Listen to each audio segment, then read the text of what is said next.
ലോകകപ്പ് ഫുട്ബോൾ നടക്കുന്ന വേദികളിലേക്ക് കേരളത്തിൽ നിന്നുള്ള ദൂരം 13,000 കിലോമീറ്ററിലധികമാണ്. എന്നാൽ മലയാളികളുടെ ഫുട്ബോൾ ആവേശത്തിന് ഈ ദൂരമൊന്നും ഒരു പ്രശ്നമല്ല. സ്പെഷ്യലി കട്ടൗട്ടാണ് മെയിനായിട്ടും. കട്ടൗട്ട്, ഫ്ലാഗ്, പിന്നെ മെസ്സി, അർജൻറ്റീനയുടെയും നെയ്മറിൻ്റെയൊക്കെ മാസ്ക്, ഫുള്ളായിട്ട് കമ്പിടുന്ന മാസ്ക്, അങ്ങനെ പിന്നെ തോരണങ്ങൾ, അതിനൊക്കെ നല്ല ഡിമാൻഡാണ്. എല്ലാ രാജ്യത്തിൻ്റെയും മിക്സിങ് ആയിട്ടുള്ള തോരണങ്ങളാണ് അത്. പിന്നെ മെയിൻ ഇതാണ്, ഈ സാധനങ്ങളാണ് കൂടുതൽ കട്ടൗട്ടില്ലേ. പിന്നെ ഈ ഫ്ലാഗുകളൊന്നും കിട്ടാനില്ല.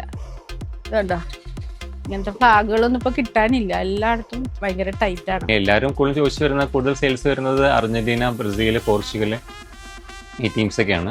പിന്നെ ഇപ്രാവശ്യം കുറച്ചുകൂടി എനിക്ക് സ്പെയിനൊക്കെ കുറച്ചുകൂടി എൻക്വയറിയും സെയിൽസും ഉണ്ട്. സ്പെയിൻ, ഫ്രാൻസ് ഒക്കെ. നമ്മൾ ജേഴ്സി ഓൾമോസ്റ്റ് എല്ലാ ടീമിനെയും വെച്ചിട്ടുണ്ട്. മെക്സിക്കോ, പിന്നെ സെനഗലൊക്കെ വെച്ചിട്ടുണ്ട്. എന്നാലും കൂടുതൽ ചോദിച്ചു വരുന്നത് പോർച്ചുഗൽ, അർജന്റീന, സ്പെയിന്, ഫ്രാൻസ്, ഇങ്ങനെ തന്നെയാണ് ആൾക്കാർ ചോദിച്ചു വരുന്നത്. ബിസിനസ് ഇമ്പ്രൂവ് ആയിട്ടുണ്ട്. പഴയതിനേക്കാളും നമുക്ക് ബിസിനസ് കൂടിയിട്ടുണ്ട്. എന്തായാലും ഈ വേൾഡ് കപ്പ് അപേക്ഷിച്ച് ഇപ്പോൾ എല്ലാവരും കൂടുതൽ ഫോക്കസ് ചെയ്തിരിക്കുന്ന ജേഴ്സിയിലാണ്. അപ്പോൾ നമുക്കും ഉണ്ട്, എന്നാലും കൂടുതലും നമുക്ക് സെയിൽസ് വരുന്നത് ഈ സമയങ്ങളിൽ ജേഴ്സി തന്നെയാണ്.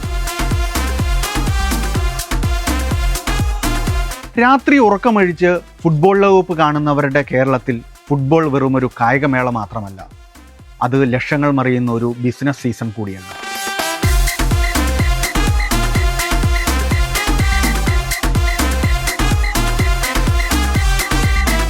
ഒരു ഗോൾ വീഴുമ്പോൾ ആർത്തു വിളിക്കുന്നത് ആരാധകർ മാത്രമല്ല. ജേഴ്സി കടകളും പ്രിന്റിംഗ് സ്ഥാപനങ്ങളും കഫേകളും റെസ്റ്റോറന്റുകളും LED സ്ക്രീൻ വാടകക്കാരും വരെ ലോകകപ്പ് ആവേശത്തിന്റെ നേട്ടം കൊയ്യുകയാണ്. ഫുട്ബോൾ ആവേശത്തിന് ആദ്യ പ്രതിഫലനം കാണുന്നത് ജേഴ്സി വിപണിയിലാണ്. അർജന്റീന, ബ്രസീൽ, ഫ്രാൻസ്, പോർച്ചുഗൽ ടീമുകളുടെ ജേഴ്സികൾക്കായി യുവാക്കളും കുട്ടികളും വലിയ തോതിൽ എത്തുന്നുവെന്ന് വ്യാപാരികൾ പറയുന്നു. ലോകകപ്പ് തുടങ്ങിയതോടെ സ്പോർട്സ് ഷോപ്പുകളിലും മാർക്കറ്റുകളിലും കളിക്കാരുടെ ജേഴ്സിക്കും പതാകകൾക്കും വലിയ ഡിമാൻഡാണ്. ഇത്തവണ കേരളത്തിലെ ലോകകപ്പ് ബിസിനസിന്റെ വലിപ്പം വ്യക്തമാക്കുന്ന ഒരു പ്രധാന സംഭവമുണ്ട്. കേരളത്തിലും മാഹിയിലും ലോകകപ്പ് മത്സരങ്ങൾ പൊതുവിടങ്ങളിൽ പ്രദർശിപ്പിക്കാനുള്ള പബ്ലിക് വ്യൂവിംഗ് റൈറ്റ്സ് ആദ്യമായി ഒരു കമ്പനി സ്വന്തമാക്കി.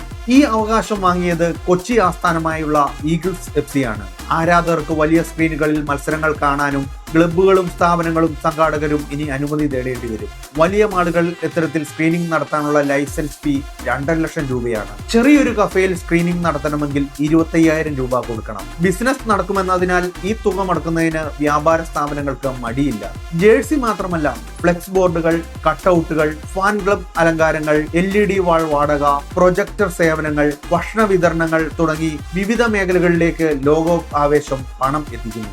മത്സര രാത്രികളിൽ പ്രത്യേക ഓഫറുകളുമായി കഫേകളും റെസ്റ്റോറന്റുകളും ഉപയോക്താക്കളെ ആകർഷിക്കുന്നു. ചിലയിടങ്ങളിൽ അർദ്ധരാത്രി വരെ പ്രത്യേക ഫുട്ബോൾ സ്ക്രീനിങ്ങുകളും ഒരുക്കുന്നുണ്ട്. പ്രധാന നഗരങ്ങളിലെ ബാറുകളിലും റെസ്റ്റോറന്റുകളിലും ലോകകപ്പ് സ്ക്രീനിംഗ് പൊടിപൊടിക്കുകയാണ്. കൂടുതൽ പേർ കളി കാണാൻ എത്തുന്നത് ബിസിനസിന് ഗുണം ചെയ്യുന്നുവെന്ന് റെസ്റ്റോറന്റ് ഉടമകൾ പറയുന്നു. സാധാരണ ദിവസങ്ങളെ അപേക്ഷിച്ച് ലോകകപ്പ് കാലത്ത് ഫ്ലെക്സ് ഓർഡറുകൾ പല മടങ്ങ് വർദ്ധിക്കുന്നുവെന്ന് പ്രിന്റിംഗ് സ്ഥാപനങ്ങൾ പറയുന്നു. ക്ലബ്ബുകളും ആരാധനാ കൂട്ടായ്മകളും തമ്മിലുള്ള മത്സരമാണ് പ്രധാന കാരണം. ആർക്കാണ് വലിയ ഫ്ലെക്സ്, ആർക്കാണ് കൂടുതൽ ശ്രദ്ധ നേടാനാകുന്നത്?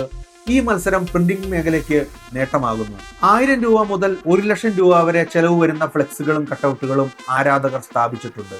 തുടക്കത്തിൽ ആവേശം കുറവായിരുന്നെങ്കിലും ലോകകപ്പ് മോഡിലേക്ക് എത്തിയതോടെ ആരാധകർ സജീവമാണ്. പ്രിന്റിംഗ് മാത്രമല്ല, design, installation, lighting, frame work തുടങ്ങിയ അനുബന്ധ മേഖലകൾക്കും ലോകകപ്പ് അധിക വരുമാനം നൽകുന്നു. മലയാളികൾക്ക് ഫുട്ബോൾ എന്നത് വെറുമൊരു കളിയല്ല. ചിലർക്ക് അതൊരു കരിയറാണ്, മറ്റു ചിലർക്കാകട്ടെ തൊഴിലും, വേറൊരു കൂട്ടർക്ക് അതൊരു ബിസിനസ് അവസരവുമാണ്. ലോകം ഒരു തുകൽപന്തിന് ചുറ്റും ഓടുമ്പോൾ കേരളത്തിന്റെ സമ്പദ് വ്യവസ്ഥയ്ക്കും അത് പുതിയ സാധ്യതകളാണ് തുറന്നു നൽകുന്നത്.